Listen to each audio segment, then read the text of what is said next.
Have y'all ever lied so much to the point that you might forget that you're lying?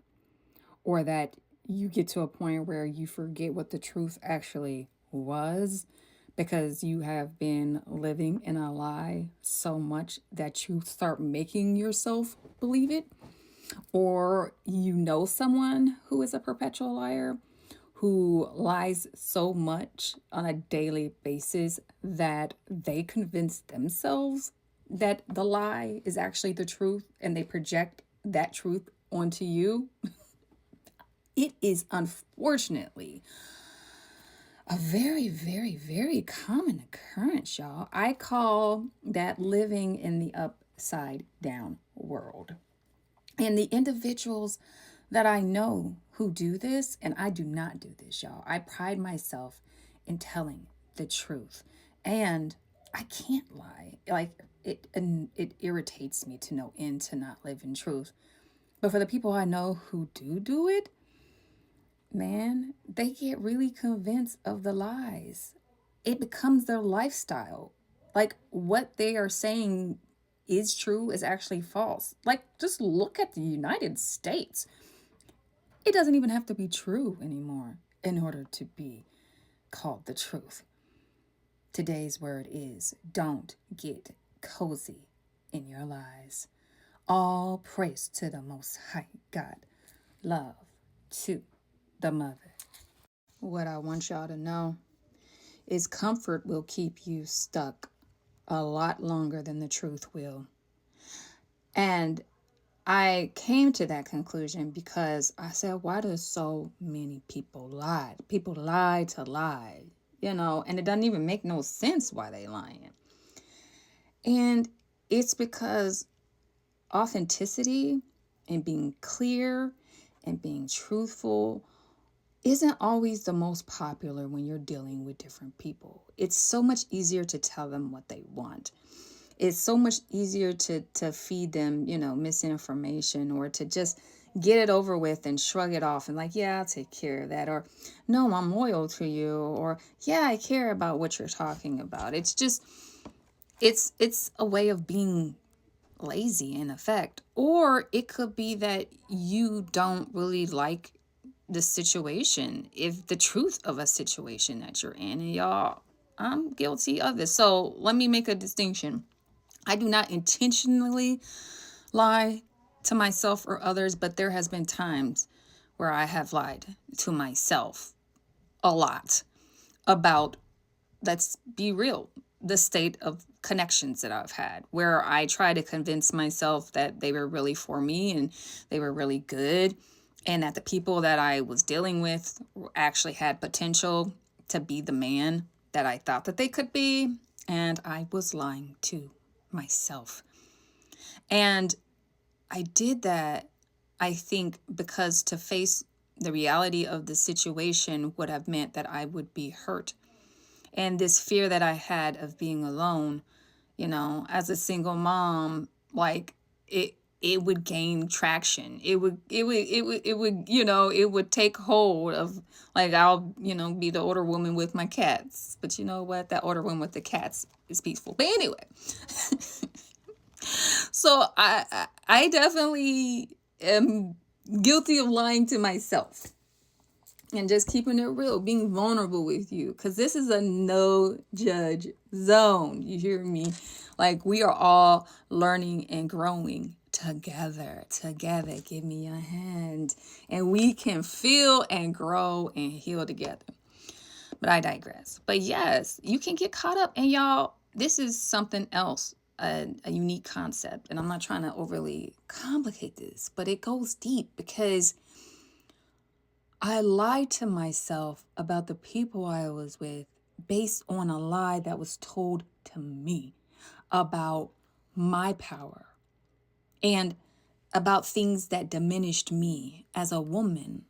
I was trying to hold on to connections because I was reminded and projected on and told that I could not be whole with myself, that I could not be a good mother without a man, that if I did not have a father for my children or a man around for my children, that I would be failing and I wouldn't be enough. And so that drove me to keep on trying with these people and to doubt myself, even though it was very clear what was happening in my life.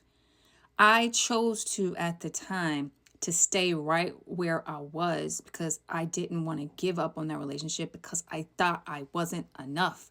But what ended up happening is that I actually mucked things up more by staying in this, some would say comfortable, but it was very uncomfortable, chaotic, toxic place because I refused to see the truth of that the situation, that the people that I was connected with were not good for me. They were not good for my children. And the reality that I was creating an environment that was completely dysregulating my children's central nervous system, which has effects far into the future in terms of their relationship choices and their lives and the people that they bring, as well as just unnecessary drama, and chaos to myself, impacting my mental well-being and my health. That was the truth that I continually decided to glaze over based on my fear of the lie that I wasn't enough and whole as the woman that I am. And you see why we shouldn't get cozy in lies, and including lies that are projected on us, illusions that are projected on us from other people. So I was fed the lie that I'm not enough, and I embraced that lie. And because of it, I sought out something that was harmful for me because I thought I wasn't enough.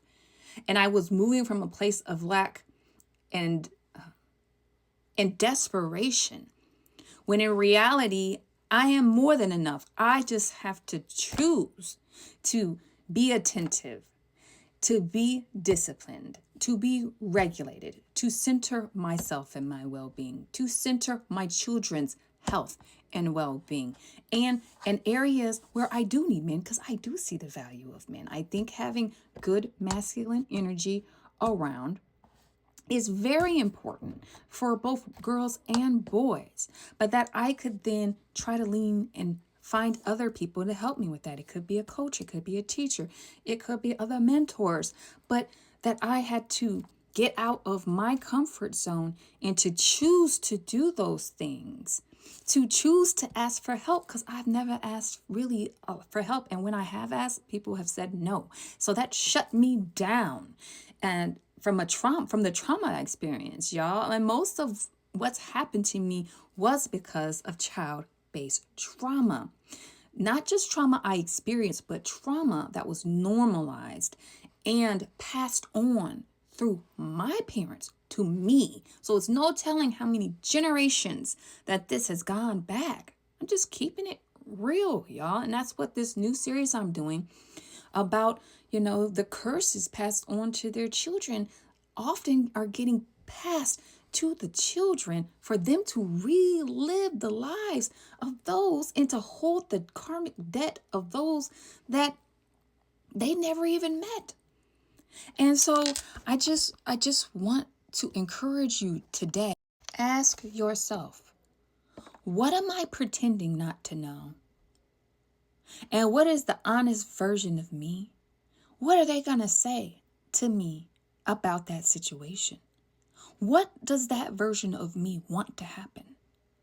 And if it seems scary to you, that version, that whatever the side of you is saying needs to happen, start dissecting it into parts. What thing can you do today? What piece can you take on today? Take it in baby steps. Make it digestible. Don't do big things that's going to dysregulate your nervous system and make you totally retreat from doing it.